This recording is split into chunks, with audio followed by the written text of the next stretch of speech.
chapter clicked in to College Volleyball Weekly on Viral Volley Media. Now here's your host, Rob on mic.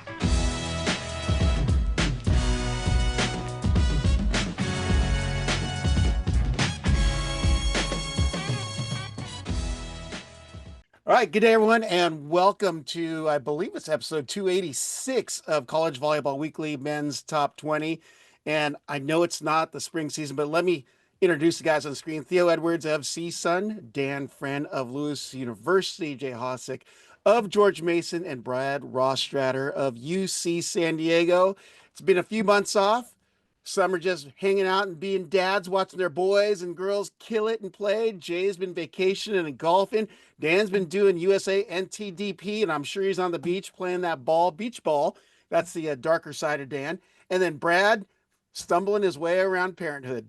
Can we do a little GoFundMe to get Dan a light so we can see his face? What are we doing here, Dan? Does Lewis University not have lighting in your buildings? Are they trying to save money? I know we're back into the episode when we can start that way. Well, we wanted to jump into some stuff because a lot of news had built up over just since May. So, that's what, 6 months. So as it should.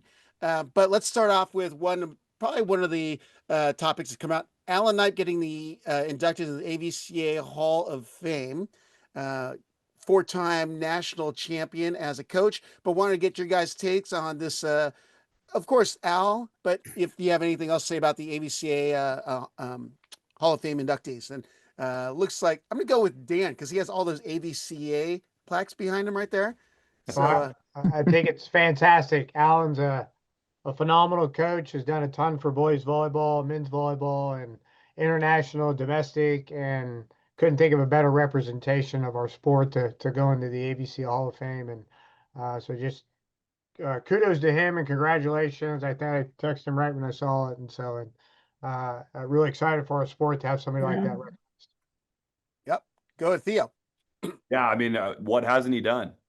As far as the way that he's had an impact on the game, I mean, he's done it from every single angle, including being a mentor to many of the coaches that have come up, and including myself. I mean, Alan has just been absolutely instrumental in helping a lot of programs get their starts, and a lot of coaches, and obviously his stint with USA as the national team coach, and the countless victories and championships that he's won at Long Beach, and obviously the way that he's built out that program. So I couldn't be more stoked for him, and incredibly well deserved. So super excited for Alan. All right, Jay. I echo all the sentiments. Now my direction is, Alan is one of those voices, those louder voices that men's volleyball needs. We've kind of been riding the coattails of women's volleyball in recent years, and rightfully so, but the women's coaches are very loud and bang a lot of drums, and Alan now is in a unique position that not a lot of us have, being in the Hall of Fame now and having a little bit of a louder voice. I know that he will be banging the drum and trying to get some things moving, the needle moving for our sport. So just super proud of him and super stoked and well deserved. So I'll close out with Brad. It's a great honor for him, and well deserved for all of college men's volleyball to have someone like that. And while he's still coaching and still doing it at the highest level, and obviously coming off the national championship run they just had. So yeah, very well deserved on that front. And I think the cool piece with him is, from being with Long Beach to then the national team and then back to Long Beach, is that evolution that he's had as a coach, and how he's continued to change and progress, and really evolve the game and really evolve the Long Beach program. And it's something that I think all of us as coaches are always aspiring and looking up to. And I think that's kind of the epitome of when someone should be going into the Hall of Fame. Excellent stuff. I can go way back to the, I'd even say early 80s, when he was just a mere player on the Orange Coast College Pirates team, the junior college transfer, and then getting his first national championship as a player in 1991, and the next three after that in 2018, 19, and obviously most recently 2025. Obviously he's created a program that's a pipeline for U.S. Olympians per the AVCA release, but he's a a staunch advocate for the men's game. And I remember one of the quotes that really stuck out with me a few years ago in a press conference. I believe it was at George Mason when you hosted the national championship. He said, NCAA men's volleyball is NCAA's best kept secret because it's entertaining, high value, and he's always been the one at the spearhead saying this game deserves more attention and we need to grow. So, he's done incredible things, great family, wife Jennifer, and of course Aiden and his other playing alongside him during the life's journey, but doing some incredible things. So thank you, Al. Congratulations, and look forward to seeing more of what you have in store because hate playing against you, but love watching what you're doing.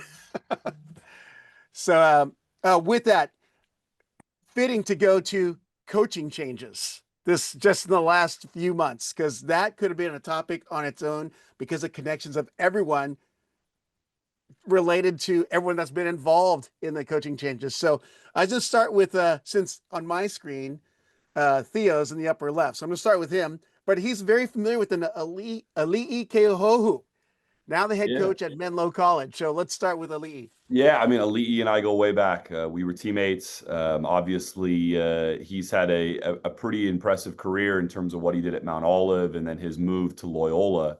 And real quick, I want to give a shout out just to Todd Hollenbeck, who I think, was doing a tremendous job at Menlo. And just in talking to him over the past few weeks to months, he decided to step away and really kind of focus on like the next phase of his life. But playing them last year, I thought he really had gotten that team to a place that was pretty competitive, and obviously joining the MPSF and starting to take that place to a new level. And I think Ali'i is the perfect answer for where they're trying to go. Obviously, Ali'i this past year was with the SoCal Cup and had taken an administrative role with them, returning back to California and kind of positioning himself for this move. And the AD reached out to him, and he was incredibly chomping at the bit to get back to the coaching thing. And yeah, I think he's going to be phenomenal. We've already seen him do it before. We've seen him take programs that are maybe on the up and up and build them out. And was a great player. He's a great coach, and I wish him the best of luck. I think it's going to be a great fit for Menlo. Yeah. Anyone else want to chime in on Ali'i Keohohu? He's been around the game for a while, and I love how Theo continued with the Menlo aspect of the whole thing. Menlo. But Ali'i, I've talked to him a number of times over the years, good friend of mine, and definitely like his trajectory. And I thought when he went to Loyola, I thought that was going to be a place where perhaps he could take over when John left. But strange things, or the universe works in strange ways. And Ali'i found himself back in California at the right time. Menlo couldn't have made a better decision, I think. Ali'i is going to take that program to new heights. And I agree with Theo about Todd doing a great job there and getting that program up and running and up to where it is. And Ali'i is now going to take the reins and take the baton and run with it even further. So super stoked for him. Great guy, great coach. Going to do good things. Yeah. Any other guys jump in? I just think great timing and great fit for Menlo. It's and for Lee. I know when everything happened with Hawk to Loyola going to UCLA, there's just so many things that are out of someone's control in the coaching realm. And the fact that this opportunity comes up, it's just a sign that people who do things well and do things right, good things end up happening to them. Sometimes it just isn't always exactly at that perfect moment, but it seemed like it ended up pretty darn smooth for him. Yeah. And then Dan. Yeah, just congrats. I think saw him this week in recruiting, and then we open up with Menlo, so I'm sure he'll have those guys ready to go. And so excited to see what he can do. And he's been around the game, and it's a great, what I would say, young coach with a good program that'll continue to push it forward. Excellent. Well, with Dan still talking, I'm going to say, hey, there's another associate head coach change, and it's fitting. Donan Cruz from Ball State to Hawaii, and we'll start with Dan's thoughts on that. Natural fit. I mean, I think the shift and change with Milan to UCLA, and as soon as that happened, I was like, Donan's going there. So I mean, it's back home for him in that regards, and unless he was snatched by a women's program, I wasn't surprised, and saw him recruiting as well this weekend. So best of luck to Donan, and he did some really good things at Ball State, and so I'm not shocked that he landed that spot, and it'll continue to keep Hawaii at the top for sure. He knows how to internationally recruit, and they'll do good things. Yeah. All right, go to Brad on Donan. Yeah, Donan obviously knows what he's doing, and it's cool for him to get to go back to Hawaii and get to be there. I'm excited and also a little bummed that now we'll be playing Donan twice a year because he does some really good things. But it'll be great to get to see him in some Big West play, and yeah, it'll be really seeing how that dynamic changes. Just I think we all know the impact Milan had within the training gym at Hawaii. It'll be really cool to see how Donan can kind of do what he does best and kind of use his relationships and use his personality to affect and impact those athletes within the program and to keep helping out Capona and Charlie, who are doing great work, obviously. And then Theo. Yeah, I mean, I think these guys hit it on the head. Two really, really big time coaches making some pretty big waves in terms of the moves. And obviously Milan going to UCLA, and we'll probably dive a little bit more into that. But yeah, I think Donan is a tremendous coach, and he's going to, for sure, I think Dan hinted on it, like be really great in the international space, which is where Hawaii has kind of thrived. And so I'm excited for them. It's going to be fun playing against him. Donan's a good friend of mine, so looking forward to it. And Jay, the last bit on Donan. Nah, what do you say these guys haven't said already? All I'll say is local boy coming home. That's pretty good. All the Leonard's Malasadas and Matsumoto shave ice you can eat. That's pretty cool for him. I'm stoked for him. So Jay always going to the food. I love it. hey, you don't get this body by Adonis by eating salads all day. Well, I'll just add that, Donan came into a really good program at Ball State and made tweaks that really made them become successful, made that NCAA appearance in 2022 UCLA. I mean, is such a great thing for him to make those little changes in the lineup, because there is pretty much a return lineup for him, and was able to get the success that he did. And fortunately, at the hands of knocking down some teams like Lewis and Loyola, but that's a crazy good conference that's picking up in talent. So for him to come in year one and make those changes and have that success I spoke volumes of what he could do. So I ended with Jay purposely because Jay got poached. He's missing an assistant coach. He's now, that would be Roger Peluso, now at Queen's University. Thoughts on the Rogers move? Well, I didn't get poached. Roger was ready to go back home to Florida on his own. He was going to make a move up here permanently, and unfortunately, that was just not going to be the case. His family is not ready to go, and that's okay. That's a life decision that you got to give the guy kudos for. He was real with himself and said, "Hey, I got to do what I got to do." And so we knew towards the end of the year that it was probably going to go that direction. And I had already put some feelers out, and I picked up an absolutely fantastic assistant coach, a guy who played for me named Sam Greenslade, who hit the ground running at full speed, and the guys love him. And he is a great resource, not only for me, because he's a good coach. He's been coaching in some high level women's programs the last number of years, but, also he played for me, and he kind of knows how it's supposed to look here, how it's supposed to feel. And he is absolutely fantastic. I could not have asked for a better replacement. And yeah, things happen for a reason. And congrats to Roger. I mean, listen, that's a job that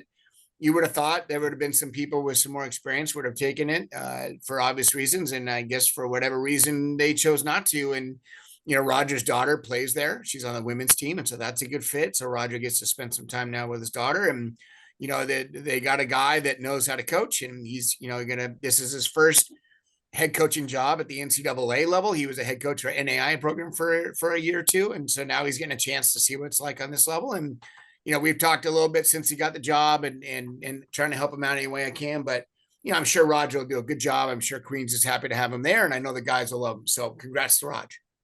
Well, I have to say, I feel like you hired a superhero. I know back in the days when he was playing, Sam Greenslade announcing that, I'm like, did Jay pick up some kind of like Marvel superhero on his team? But good pickup for you as well, Jay. Anyone else on Roger? Will go. Looks like since we got the Brad Rothstetter smile, I don't know if that's from tiredness from having a little one, but why don't you jump in? No, I didn't know his daughter played there. That's even cooler. That's a nice little wrinkle to the story. But I think Roger's going to do some good things. He's done a lot of good work in Florida with clubs at the NAI level, and then obviously helping out Jay. recently. I think he's a coach that'll really be able to kind of maximize that program at Queens, and he's a ultra competitor, so he's going to put a ton of work in. I envision them knocking off some EVA teams here, 4 or 5 months from now. So it's going to be a little bit of a headache for Dan to have to deal with a little bit more now. Well, with that, we should go to Dan then, taking the jabs from Brad already. That's okay. Kudos to Jeremy, and I wish him the best. Jeremy went in a different role that had a really great opportunity. So I hope he's doing well. And yeah, just congrats to Roger. Roger's a good dude and been around volleyball a long time, so he's going to get that program competing well, and guys always respond well to him. So he'll be in a good spot. And yeah, Queens will. I think every game's tough, Brad. So yeah, Queens will certainly be competitive and push the envelope. So, and then Theo. Yeah, I definitely want to give a kudos to Jeremy Price and obviously a longtime coach from Juniata to Grand Canyon to, I mean, he's kind of been everywhere and done it all. Yeah, I'm excited. I'm excited for Roger. I think this is a great opportunity for him, and I think these guys kind of said all that needs to be said. But Roger's going to do some big things. It's gonna be cool. Wow, thanks for that segue there, Theo. I'd actually gone out of the wrong order. I'm like, oh, how am I going to get back to this one? And then you mentioned Grand Canyon, because our next coach, now it's CUI, where Jay is a paid alumni, is John Girton, which is an assistant to Brad. So I don't even know where to start with here, because everyone's got so many connections to John here. But we'll go with, since Theo brought up the Grand Canyon situation, and we know that we're not happy about that situation, but, it's done is done, and they can suffer whatever they want from it. But Theo, talk about John Girton first. We'll end with Brad. Yeah, I mean, John has been, he's been kind of a staple coach that has been, unfortunately, had to move around quite a bit recently. But I mean, he's a fantastic coach who knows the game really, really well from many, many angles. Obviously was at UC San Diego and then at Grand Canyon, I think a place that he probably would have stuck for quite some time. And everybody knows how we feel about that situation in Grand Canyon, but I'm stoked for John to land on his feet, but not only that, but be in a place where he can really make something of his own.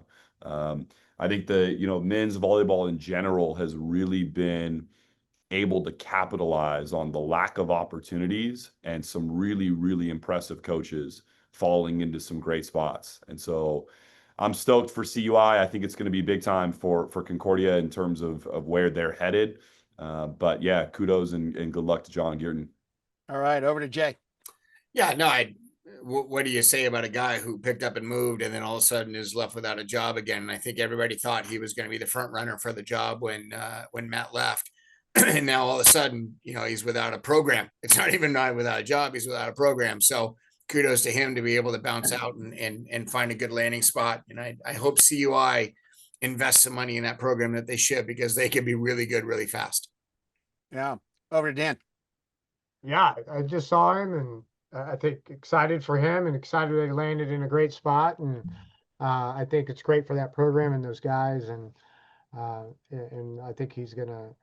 I like all these young coaches in spots. I think it's really great. So I think with all the growth, we talk about Leahy. It's a great pickup. We're going to talk about Chris at UC Merce. I just think our sport needs more coaches, and we tend to lose them occasionally to the women's side for whatever reason. And we've got all this high school grassroots growth. We don't have enough college programs, and then we don't have enough coaches to fit in those spots, because honestly, it doesn't pay enough. So it's hard to make a living. And so anytime we can keep somebody that's good to the game, that's awesome. Yeah. And Brad obviously got to coach alongside him as well, most recently of everyone. Yeah. He's the man. It's I think kind of the perfect way to give everyone insight into who John is when everything unfortunate went down at Grand Canyon. He was on the phone advocating for all of his guys, trying to find them all homes, and just really looking out for anyone he's ever coached. And that's kind of always his heart. That's why he's in this profession. And anyone with that type of heart is someone we want leading a program. So I'm really excited for what he's going to bring to Concordia, what's he going to bring to that program, how he's going to keep building off everything that's happened there in the past to really kind of continue it to grow and grow and grow to where I think we all know it could be consistently with the location and all the things it has going for it.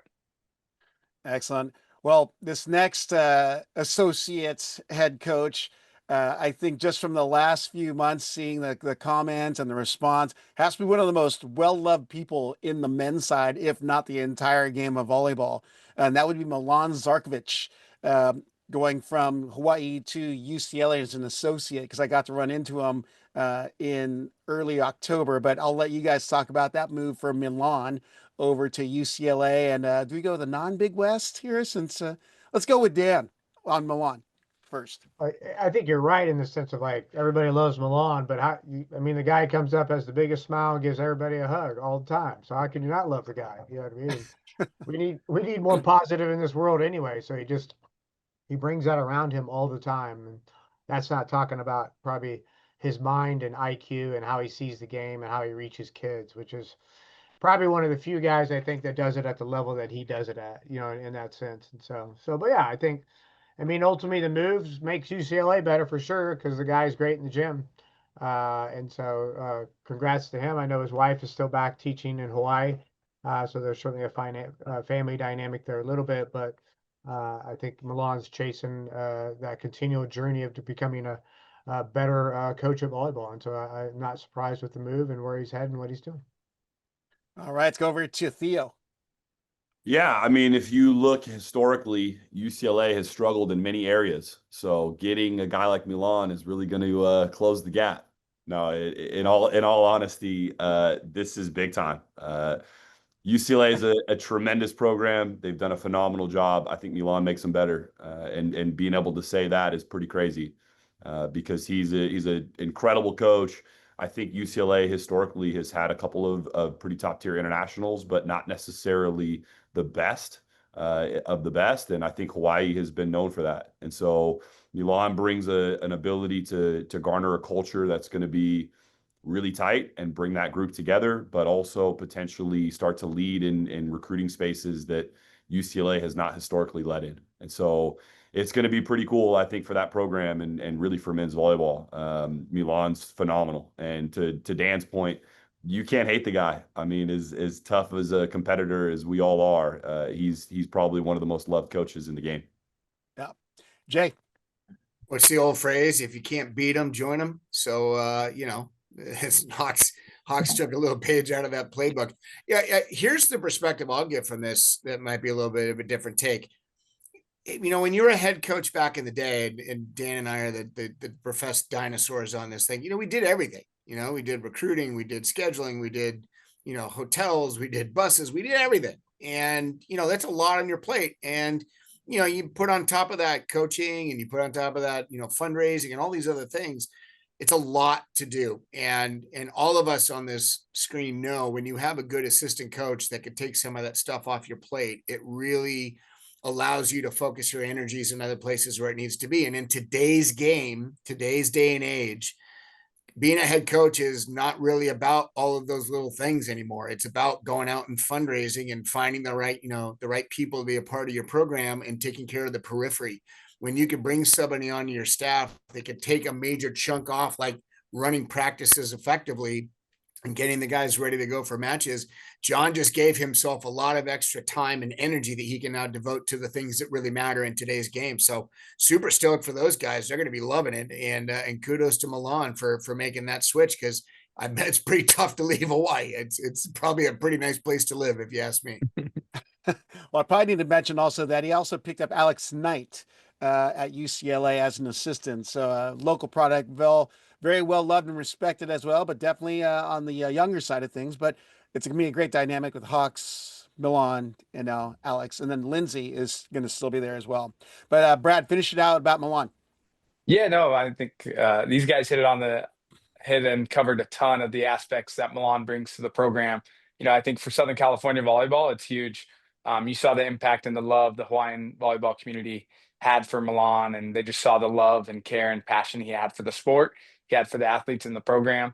And I think it'll be cool to Southern California, the more traditional volleyball watchers to get to see that on a more consistent basis, where they may not have been staying up late to get to see that from Milan at the University of Hawaii games. So that's going to be great. And then really you think about what Hawaii's kind of Achilles heel has been traditionally, has been their serving, and it'll be interesting to see the dynamic of the UCLA being more aggressive, more assertive from the service line, to Milan and the University of Hawaii teams have been a lot more consistent from the service line.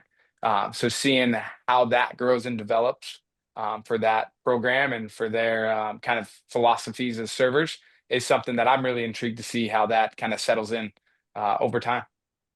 Well, I'm going to have to ask Milan for a cut of this because I'm actually going to mention this. But if you go on to Amazon and look up Milan Zarkovic, 2 books by Milan. So if you want to get it in his head, Volleyball Defensive Volleyball Drills with Competition and Practice and Game. And the other title, Volleyball, Service Reception Drills and Fundamentals of Volleyball Practice. So you want to help beat him, get his books. You'll know where. I don't have them. I have them. They're just not here in the office. They're good books. They're fun. They're cool to read. Hey, Jay, somebody asked me yesterday that I should write a book on all the changes I've seen in volleyball over the past 40 years.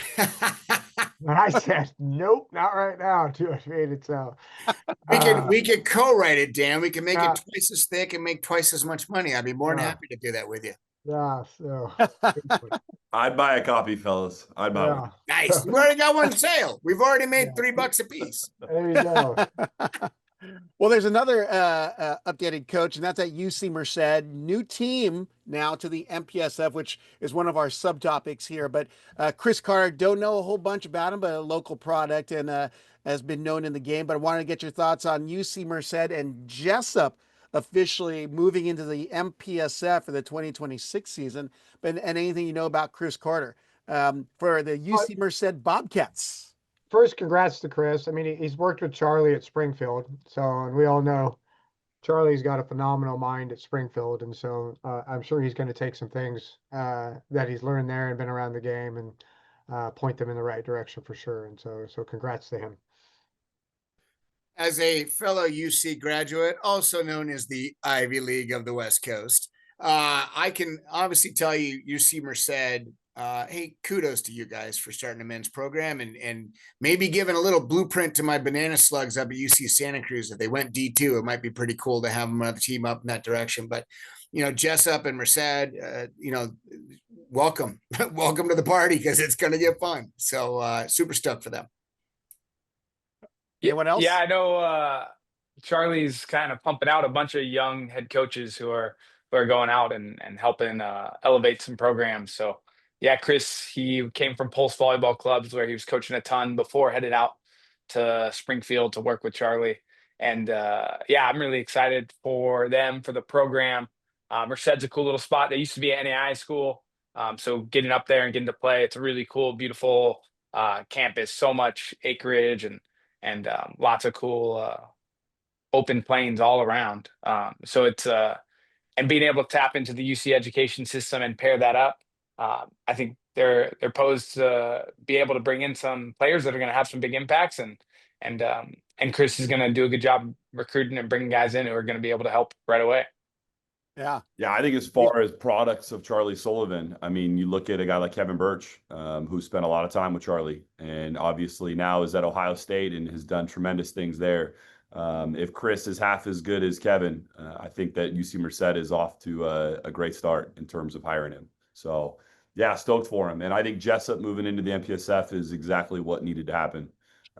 Just continuing to build the depth of that conference and the size of that conference in the event that we get some more growth and we start to see more conferences break off, and which obviously for all of us on this screen is the goal, right? For us to continue to grow, especially at the Division I level. Yeah. I do think that they leveled out their schedule. I think the D2s are playing each other twice, and then they're playing the D1s all once, and a couple of them they play twice. So it's a little bit smoother than last year, at least just in terms of the MPSF schedule, which is nice. So probably doesn't fix the playoffs though, right? Yeah, I didn't ask that question. I just got the schedule piece. Do you know what I mean? So but I have a total sidebar comment as we're talking about Charlie Sullivan. Hey, we should play. He should be in the AVCA Hall of Fame. There's a guy. 1,000%. Mark Pavlik's a guy that deserves to go in the AVCA Hall of Fame. Who? Not who doesn't? That's like a Milan.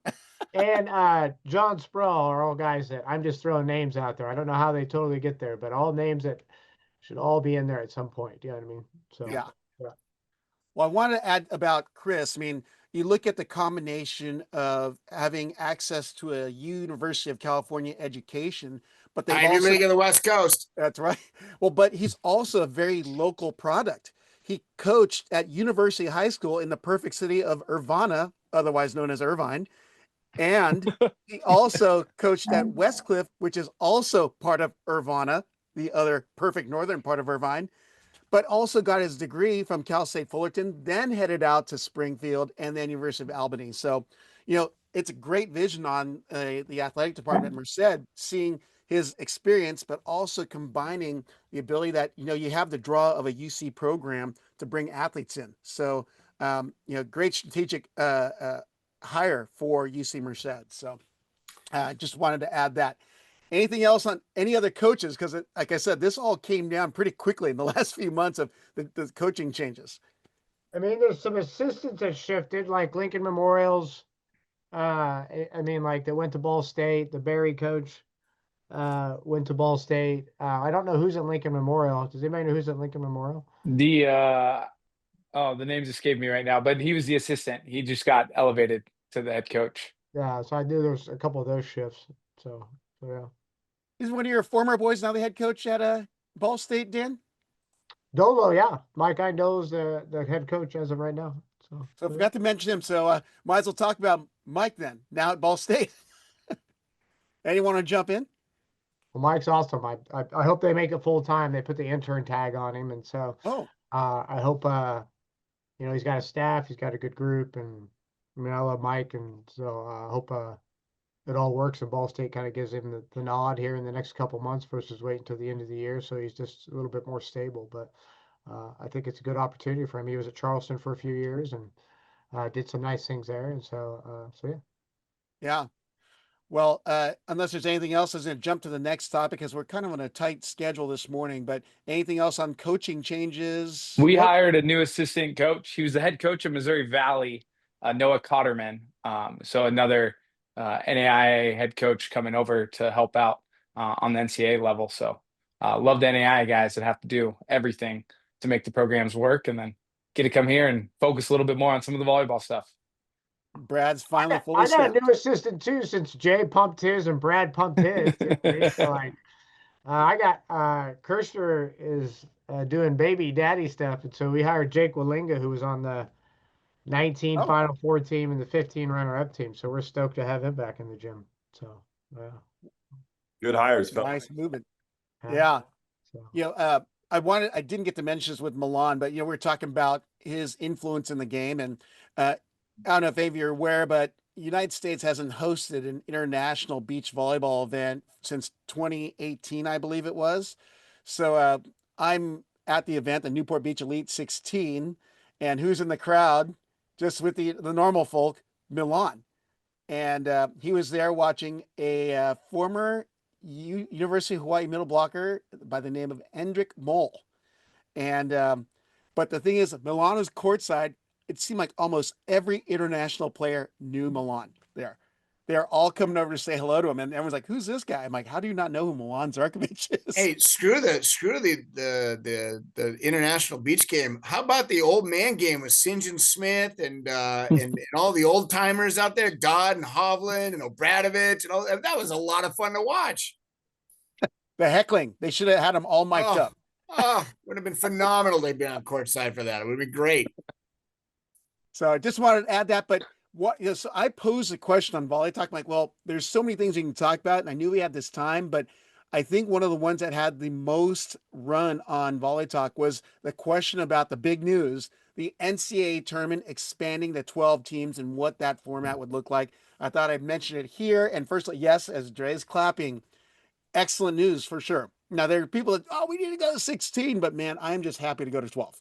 But I wanted to get your guys' thoughts on the expansion, what this could look like. And I know we have an insider on the screen as well, Dan, but wanted to get a sense of what the coaches are feeling with this expansion. So whoever wants to jump in, feel free. I'll be quick. I know Dan's going to have all the answers because I know that there were some specific questions. First of all, should have been 16. Happy with 12. The question mark I have is awesome. When the D2 breaks off and gets their own, are we going to stay at 12? In which case, okay, I'll stay with 12 if we only have, 27 or so, 28, 30, whatever D1 teams. That's awesome.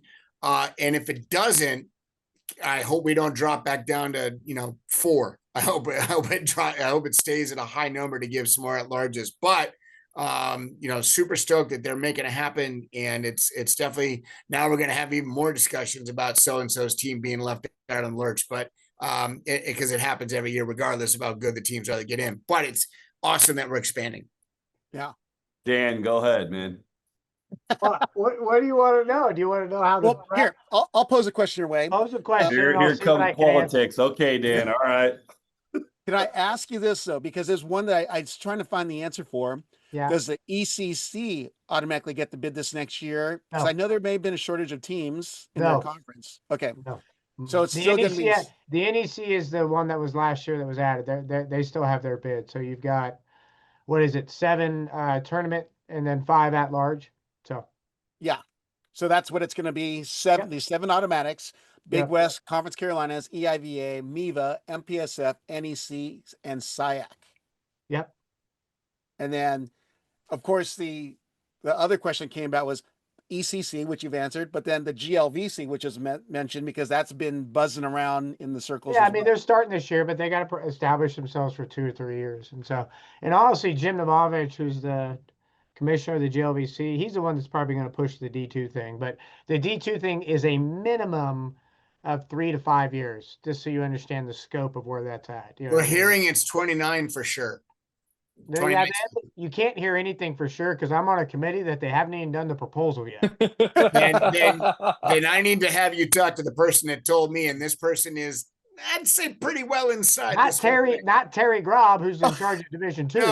No, not No. Terry, but somebody Yeah. else. Somebody Yeah, else that you might know. They're trying. 29's their goal, but like I said, like it's a 3-year minimum process, and if they don't get the numbers where it's at, last year they couldn't show the numbers. That's why it didn't get voted on or even pushed forward. Do you know what I mean in terms of that? So Well, anyway, 3 years from 26 season is 29. I said that's the soonest. So, but again, it hasn't been voted on, and it's not even at D2 convention yet. So I think 2030 is more likely than it is 29. Do you know what I mean? Anyway, so from that standpoint, but there's a lot that has to go through some political stuff on that side of stuff before it can actually get off, and a budget approval and all these other things. And so yeah. By no means am I trying to override you, Dan. I'm just giving you a No, little. and I don't want any part of it, honestly, which is a whole different conversation that we don't have enough time for. So, like, I'm just going to sue the NCAA and say, hey, I want to go Division 1, but that's a different conversation. So, Well, the other question that's come up alongside is, what is the format going to look like of the NCAA tournament with the 12 teams? yeah, I think so. We're working on that. We've met a couple times already. They're trying to get the bid process out for the regional site, so it's out before the holidays, so schools understand. We've kind of basically made it a little bit more difficult to host between hey, what's your ceiling space and how many fans do you hold, and all the things that, are you ESPN compatible, all these things that matter in terms of hosting a regional. We kind of follow some guidelines from the women's side, which was great. It's already written for you, so go look at it, and then how do you have to tweak it that works into the men's game. And so trying to get the bid process out early so everybody sees it in front of them. And then on most tournaments like this that have 12 teams, that have some regional stuff, like, you're not going to sit there and hold seed on all 12 seeds. It's impossible. It's not the NCAA basketball tournament. Or not moving everybody. They don't do that with any of the championships, when we start talking about stuff. But if we can find a way to kind of hold with the top 4 seeds, that would be great. Can the top 4, seeds hold their value in terms of where they're at? Now, that may not mean seed 4 may not be a host regional site. So, like, hey, Penn State or Jay could host a regional site, but they may ship the number 4 seed out to him. And so, like, he'd play on Friday, and then they would end up playing the high seed there from that site. You know what I mean? And so there's some things we're trying to work through with the NCAA on what the budget is and what that looks like. But that would be the goal, at least to start off with, which would be nice. And so you're not just sitting there looking like, hey, it's totally regionalized, but we're trying to do a little bit. So, All right, let's get the response from the coaching panel. Oh, wow. Yeah, I mean, Silence. I think it's great, right? Obviously, any sort of expansion is huge. The question that I would ask is, did the committee look at how that looked this past season, and essentially how, if you plugged in how we finished, and what was the change? I'd love to see kind of like how that would have impacted this season. Dan, did you guys do that? we did, but that's the part where I probably won't dive too much into. But I mean, because what you're trying to look at is the budget piece. Like if you Yeah. ship somebody way here and then you ship the other team here, it's like, where's the actual budget? What are we allowed, and how does that fit into the scope? And what does the NCAA kind of let us do? And so I think those are the conversations that are kind of being had, and hopefully we can make that happen. And I think that's really what you look at is the amount of money that, oh, hey, if you're going to ship a USC out to Penn State, and you got to ship another program out west. What do the dollars and cents look like, and how do you do that? And it's a pretty short window. Do you know what I mean? You go in Saturday evening into Sunday, and you have the selection, and then those games will most likely be Friday, Saturday, and so teams are starting to do their travel, on that Sunday evening to Monday, and that's where the costs come in a little bit. So, Yeah. Yep. Brad, you have something to say? No, it's just I think we're all a little unclear in terms of how it's all going to settle out, and what it's exactly going to look like. I think as for me, I think the biggest fear is that it becomes two West Coast teams, one Midwest team, and one East Coast thing. And I think that sounds like, Dan, that's something you guys are aware of and constantly trying to be mindful of, while still understanding there's going to be some budgetary restrictions within it. I think that's ultimately, that's the progress that is big for our sport and what we need, and we want, if we can ultimately get as close to the top 8 teams playing in that Saturday game, I think that would be an amazing product for us to display men's volleyball. Yeah. Well, I'm curious, this last season, we saw the NCAA men's championship on a Monday night. How do you feel that was received by volleyball followers? I don't think it really matters anymore what day we play. Granted, to watch live, if you want to try to get more people watching live, maybe a weekend's a little bit easier, but with the way people consume content nowadays, I mean, you might not be watching it live. Maybe you're tape delaying it by an hour. Maybe you're watching it the next day. Does it really make that much of a difference to the average viewer nowadays? And I'd argue, I don't think it does, but it's probably better that it wasn't on a weekend because there's too many other sports going on, and then we have a chance to be kind of the lone show. So, Yeah. Yeah. Dan, were you given access to analytics by chance? yeah, I don't have it in front of me, but I think the piece was, I think all 3 rounds were on, ESPN, and I think one of the things that came back to the committee is we have to do and we talked about this already, but we have to do a better job with the announcers all 3 rounds and showcasing our sport and telling the story, and I think that'll help things. I think the AVCA is committed to continuing to help us make better, and so one of the things we'll get to and we talk about is the social media side of who's promoting championships and things like that. And I had briefly had a conversation with Jamie last week, and they're really trying to put some things together and be in the front of this now about how do we help kind of promote men's championship when it gets to that point, and maybe creating the own thing that they take over and everything. So anyway, that's a good thing. And there's some other sides that I think the AVCA is going to help out. Jamie's a fan of pushing men's volleyball, and we talked about 16, and maybe we get to 16 from a different avenue, not just through the NCAA, which is a different conversation for a later time. But because I'm like Jay, it'd be like, hey, it'd be great to get to 16. Does that entice Division IIs to stay if you're moving to a 16 team bracket, because now they see more space? And so anyway, but no, I think continuing to kind of push it forward is good. So. Yeah. Thea, do you have something to say there? I just think that we were originally talking about the day. I agree with Jay. It's all about how we consume it. And I think that USA Volleyball has made some pretty big strides in terms of what they're doing on social media. Would love to see them volunteer their employees to step up for our championship and potentially give us some of that avenue, because from a social media perspective, I mean, you watch what's happening on the women's side and how it has helped spread their game. We have some phenomenal content creators on the men's side, and specifically some videographers and some people that are doing this at a really, really high level. But it would be great to get maybe them sponsored by a USA Volleyball or somebody that carries the crown, so that the viewership can go through the roof on the social media side of things. USA was part of that conversation as well, just so you know, Theo, which is good. Awesome. And those young people you're talking about were people that got plugged in that conversation at the same time. So yeah. Awesome. See, this is why Dan makes the big bucks, guys. I do not make the big bucks, but yeah. So. Brad, do you have anything to add to the conversation there? No, that's it. That covered it. You know, I feel so bad we have to cut this short, but I want to do another episode because there's so many good questions and there's still some other big pieces, but they're not as pressing, so to speak. But I'm hoping you guys will be available for another episode to talk about fall competition. Of course, I want to give acknowledgement to our USA programs, the U21s and 19s this last season. They've had some great results.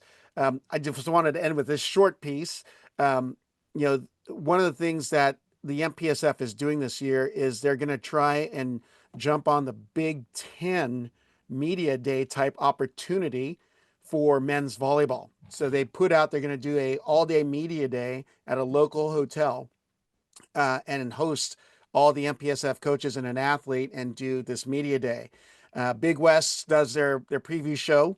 And I would love to see the other conferences do something very similar, not to the same. I know that money is always an issue, but even just to get that out there, because I'm realizing, full disclosure, they've asked me to provide some people who'd be willing to cover it. And the response was amazing. How many digital content creators would just go, they would listen to it, view it, capture this, and post it, which I think the game needs, just any kind of exposure. So be on the lookout for those dates, and encourage any of the conferences, if you have any influence, please do a media day and get Rob, you guys. that's good to hear. The Miva's talking about it, so you and me will talk offline. It came up in our meeting last week, even from a digital content side of trying to get a media day off and going, maybe because our geographically in person is really challenging, but I'll swing back around with you. So we've talked about it too. Just to throw in a plug, Rob does and hosts the Big West one, and he's phenomenal. So if you guys need somebody, I know a guy. Thanks, Theo. Appreciate it. Well, then, full disclosure, I'm the host of the MPSF one. So, Rob, I think you should just do all the conferences. Since you're saying it, I'm going to get off here and plug you right now, just when I get off. Well, I've been trying to pump some new names in there because there's some good guys out there. And I'm like, go and contact these conferences. You are close to them. They will do it. They would love to have you do it. Like Joe would do a great job. So trying to get him out there and some other personalities that can do probably a better job, because they're younger. They have the tools and they have the charisma and the tech know-how to edit everything and stream if needed. It's just needed for the game, because I'm telling you, this list of I sent out for interest just to be a part of it had to be close to 100 that wanted to just sit in or be involved in some way. And I think if we can tap into that, it only helps the rest of the game. We have to tap into that. Rob, you have wisdom. That's why they want you to do it. No, I hang with the guys on screen that give me the inside. That's all. Hey, with that, I got to conclude our episode. Are you guys up for another one? Maybe in the next week or two after some fall ball's done, and we can talk maybe about not next week because I have an NCAA on Monday, but maybe in 2 weeks would be great. So, yeah, because I know that the fall ball's going into deep into November. Is that right? Yeah, for so you guys? like the week before Thanksgiving. Yeah, let's aim for that. So all our listeners, viewers, thanks for chiming in. That's Theo Edwards of CSUN, Dan Friend of Lewis, Jay Hossack of George Mason, and Brad Rostratter with baggy eyes and a new little one on the horizon. Well, actually, but from UC San Diego. He's Brad, I got some eye cream. Yeah, Brad's looking older already. Thanks. All right, boys. Thank you again. I appreciate your time and all your wisdom and insight to the game. So in 2 weeks' time, be on the lookout for episode 287. Thanks for listening to College Volleyball Weekly. Be sure to follow Rob Aspero at The Rob on the Mic on Instagram and at Rob on the Mic on Twitter.